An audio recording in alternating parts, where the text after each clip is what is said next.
Hello and welcome back to another episode of Nick Tiffany's Movie Reviews, coming at you online and in print format at nicktiffany.com, audio format wherever you get your podcasts, and even in video on YouTube. Today we are talking Napoleon, directed by Ridley Scott. This is easily one of the movies that I was most looking forward to this year, both because of the talent involved on the acting side, the history side of Napoleon Bonaparte, just I think is fascinating in and of itself. But then you got Ridley Scott directing this movie. And, for the uninitiated, this is the man who's done everything in sci fi from Alien, Blade Runner, sci fi almost comedy with The Martian. You've got movies like Thelma and Louise, you've got Black Hawk Down, you've got Exodus, Gods. I'm like, this man's done everything under the sun and just has no signs of slowing down. So I think this was a really smart pairing as far as, whoever kind of put this writer with this director, film written by David Scarpa. I mean, it is a fascinating script, a really, really engaging and just like in your face look at what a lot of Napoleon's life was like, from war battles to the battles he was fighting at home.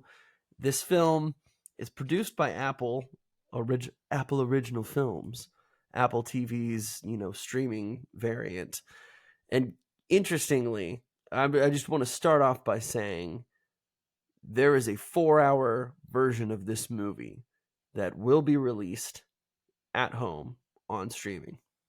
The movie's getting a theatrical run, probably for some Oscar contention, but also because with some of the war scenes in this film, definitely they should be experienced in a theater. Saw the film in the Dolby Theater at AMC. Would have loved to gone to IMAX, but they didn't have a screening at the time, and c'est la vie. It is what it is. But even in Dolby, cannon fire, the marching of tens of thousands of troops, you feel everything. And it just puts you in some of these both historically famous battles, famous both for the victories, but also for the number of deaths and the atrocities that lay in the wake. But yes, there is a 4-hour version of the movie. The one in theaters is about 2 hours, 38 minutes.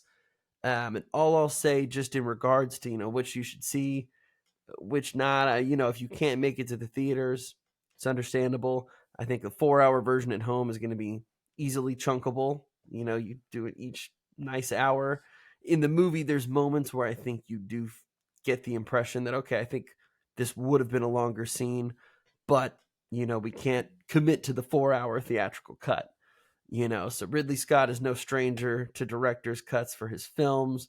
Blade Runner sticks out especially. But, like Zack Snyder, he's always been one who is very adamant, I think, about the cuts of movies that he makes, the story he's trying to tell. Yes, you can do a lot in 2 hours, but with your full assembly cut, Martin Scorsese had a 4-hour cut of The Wolf of Wall Street before he took it down to 3 hours without shaving an entire scene. Shout out Thelma Schoonmaker for editing that. But I understand where Ridley Scott's coming from, especially after watching this movie in theaters. I think for me, a lot of the dramatic moments are probably where it slows down the most, and a lot of the focus on the relationship between Napoleon and his wife Josephine, that's kind of been touted or pushed as part of this story.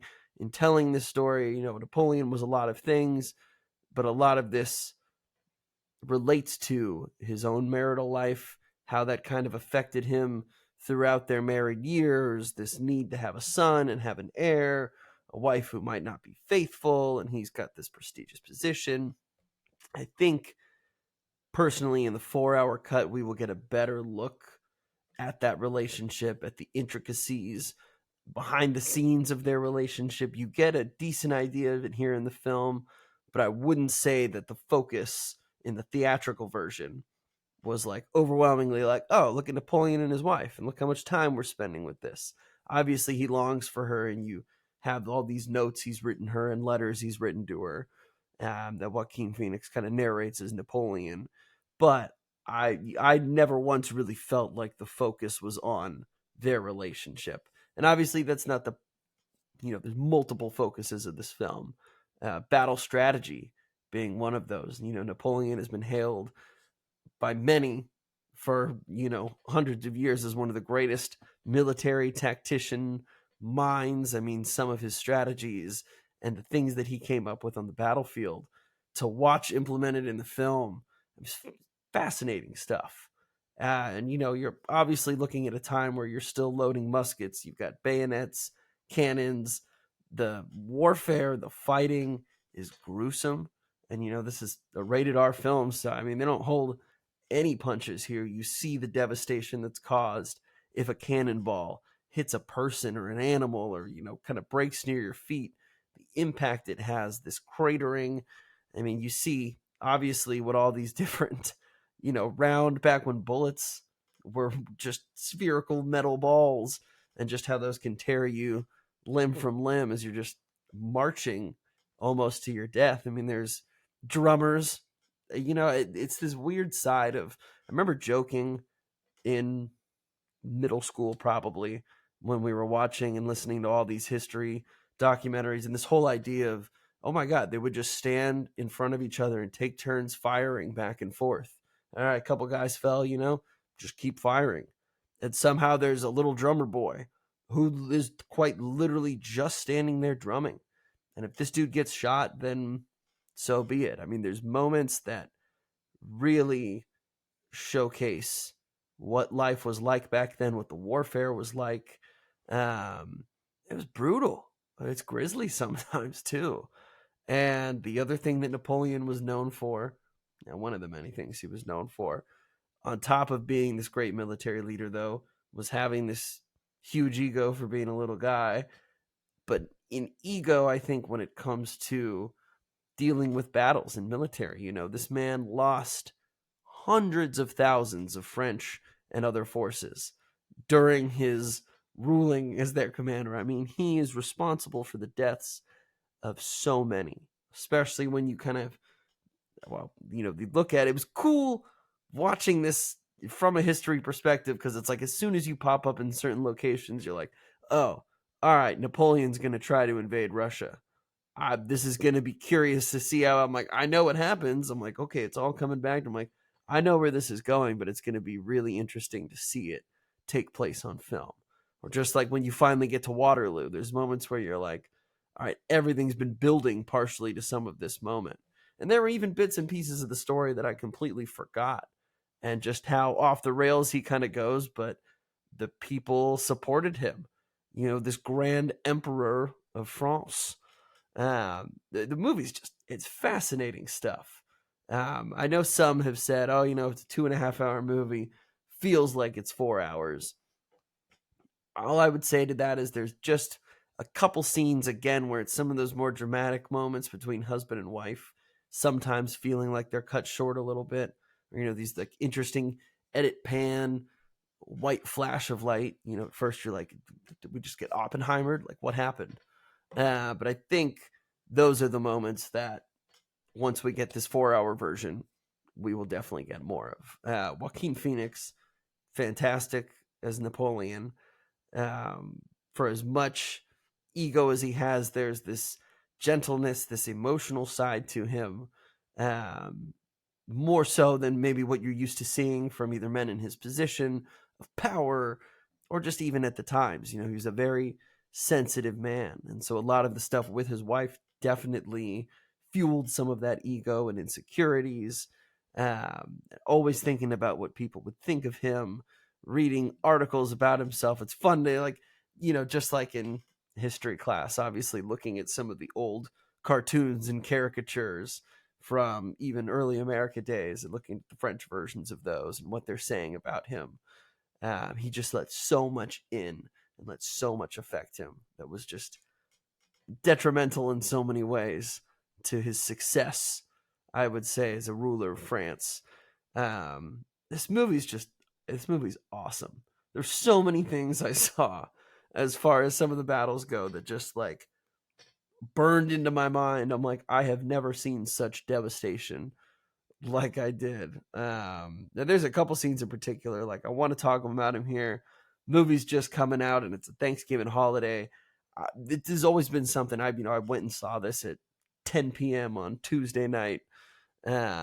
Just because I think as Thanksgiving week goes, it's a busy week for a lot of people. So I don't know the realities of how many movies people are actually going out and seeing. So we'll give this some time. We'll let it marinate. And especially when this drops on Apple, I'm sure a lot of people collectively are going to be like, oh my God, I can't believe we just saw that.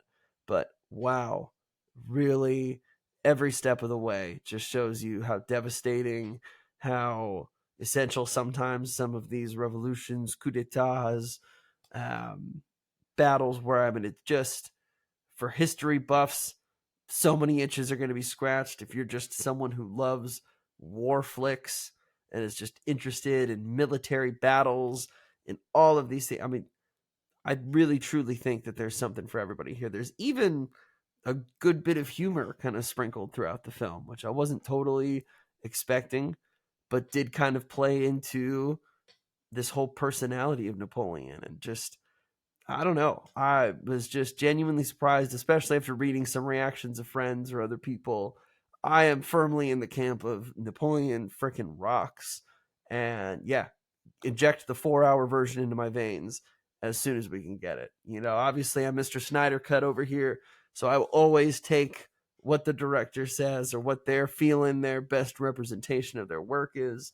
But for the theatrical version, Ridley, you guys did a fantastic job. See this movie in IMAX if you can't see it in that XD, RPX, whatever the, Dolby Digital, whatever you can do to see this in something that gives you a little bit better sound, perhaps. Technically, the film just, it looks amazing. It sounds amazing. I could see this at least getting a ton of nominations towards the end of the year, especially in those technical categories. But man, this was awesome. And this was just, in an age where obviously people too were complaining too many superhero movies, too much of this. I don't want to call this a biopic, but let's get back to historical recreations. I don't know.